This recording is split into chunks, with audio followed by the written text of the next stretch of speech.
бардык аяз затына арналган чыгармалардын бири. Азыр эми ушул эфирден пайдаланып мен өзүнө арнайын. Boldan demesek yettik.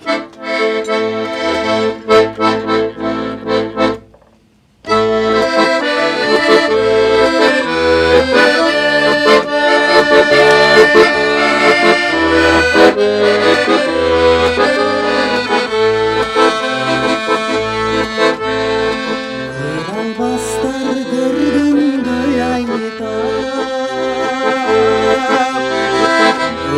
Bülbül göpçürgün bayka Öksöbödüm senden başkanı Gözlerinden algan sınırı var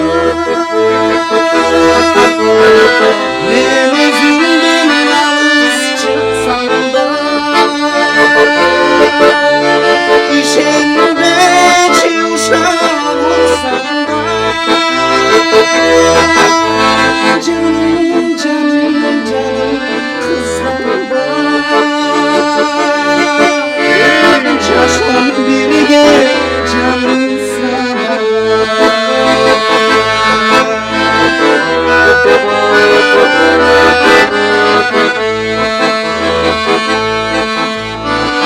Azgırışak ardında yayda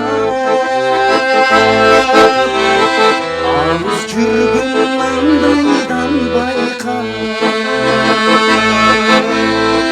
Almaştır bay seni başkana Artık sen eş dost makamı Ben özümden alız çıktığımda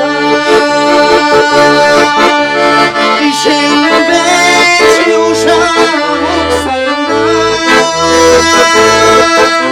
da Gülüm